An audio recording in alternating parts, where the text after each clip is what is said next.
যা গরম পড়েছে রান্নাঘরে যেতেই মন যাচ্ছে না। মনে হয় যত তাড়াতাড়ি পারা যায় যে কোনো একটা রান্না করে নিই। তো কী আর রান্না করব। তাই ভাবলাম আজ একটা আপনাদের শর্টকাট রান্না দেখাই। খেতেও যেমন দুর্দান্ত লাগবে তেমনি বানাতেও কম সময় লাগবে। আর ভাত, রুটি, পরোটা যেটা আপনাদের ইচ্ছা সেটার সঙ্গেই খেতে পারবেন। তাহলে চলুন আর দেরি না করে রেসিপিটা দেখে নেওয়া যাক।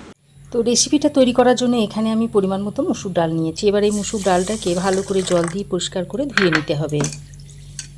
তো মুসুর ডালটাকে 2-3 বার জল দিয়ে পরিষ্কার করে ধুয়ে নিয়েছি। এবার এটাকে এক সাইডে রেখে দিচ্ছি। এবার আমি যে পাত্রে ডালটা রান্না করব সেটা নিয়ে নিয়েছি। তারপর ডালটাকে জল থেকে ছেঁকে দিচ্ছি এর মধ্যে।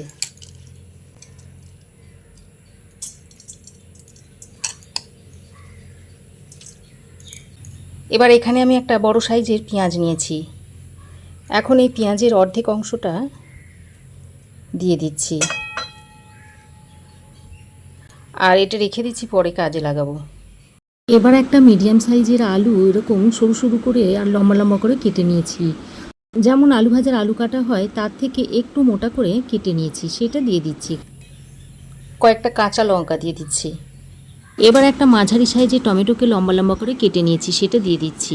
আর আমি এর মধ্যে কিছু গুঁড়ো মশলা দেব, যেগুলো ঘরে সাধারণত আমাদের থাকে সেই মশলাগুলো এখানে দিয়ে দিচ্ছি। দিয়ে দিচ্ছি হাফ চামচ হলুদ গুঁড়ো, হাফ চামচ দিয়ে দিচ্ছি ধনে গুঁড়ো, আর কালারের জন্য সামান্য একটু কাশ্মীরি লঙ্কার গুঁড়ো দিয়ে দিচ্ছি। এবার 2 চামচ মতো কাঁচা সর্ষের তেল দিয়ে দিচ্ছি।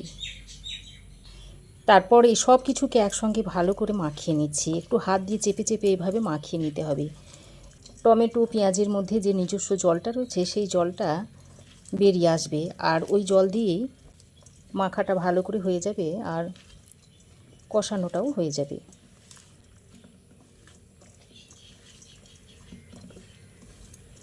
দেখুন সব কিছু ভালো করে মাখিয়ে নিয়েছি। তবে আপনারা এইভাবে মাখিয়ে যদি মনে করেন যে আপনারা 5-10 মিনিট রেখে দেবেন তো রেখে দিতে পারেন। আর যদি হাতে সময় না থাকে তাহলে আপনারা সরাসরি রান্নাও করে নিতে পারেন। এবার আমি এর মধ্যে অল্প পরিমাণে একটু নুন দিয়ে আবারও মেখে নিচ্ছি।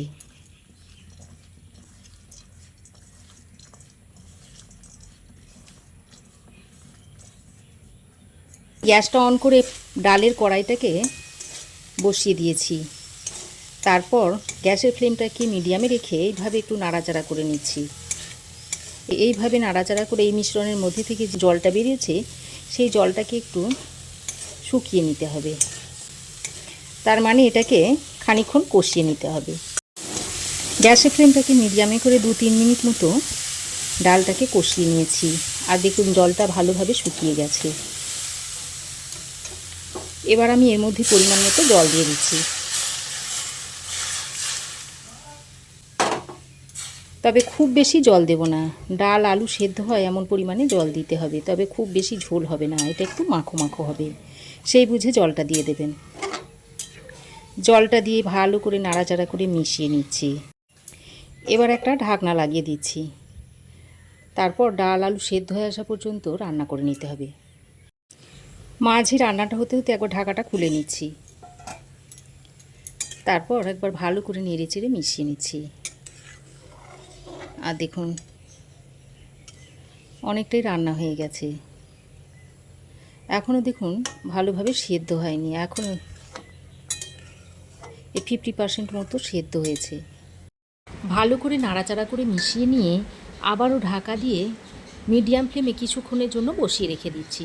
ততক্ষণে আমি গ্যাসের অন্য একটা বার্নারে একটা তড়কা প্যান বসিয়ে দিলাম। তড়কা প্যানের মধ্যে দিয়ে দিচ্ছি বেশ খানিকটা সর্ষের তেল।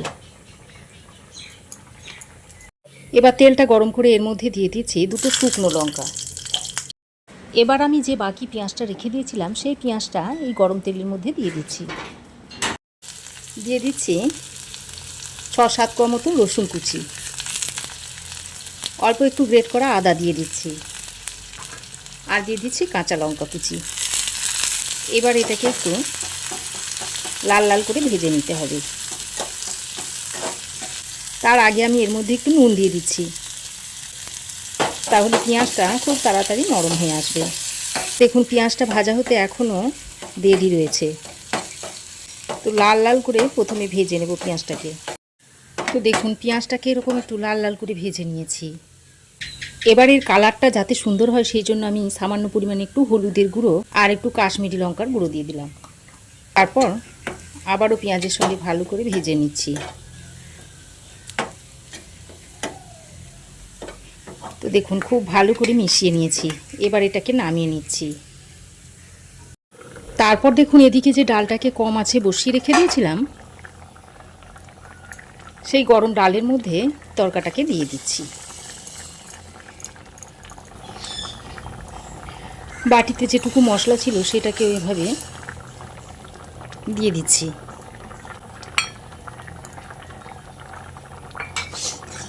তারপর সব কিছুকে একসঙ্গে ভালো করে নেড়েচেড়ে মিশিয়ে নিচ্ছি।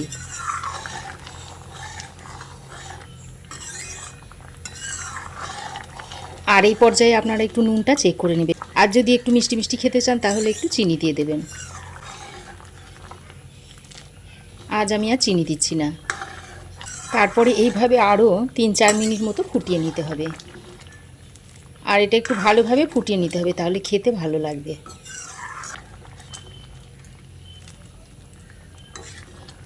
দেখুন ডাল খুব ভালোভাবে সেদ্ধ হয়েছে কিন্তু গলে যায়নি একদম।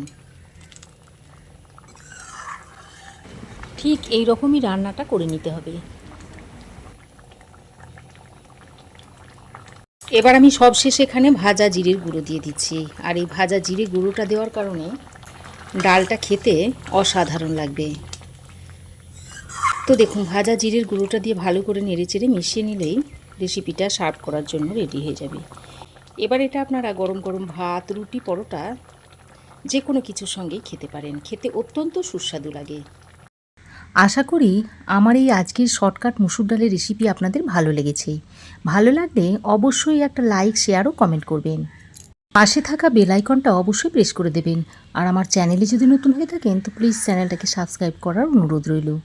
আজ তাহলে আসি, আবার দেখা হবে নতুন কোনো রেসিপি নিয়ে নেক্সট এপিসোডে। সে পর্যন্ত ভালো থাকবেন, সুস্থ থাকবেন। ধন্যবাদ।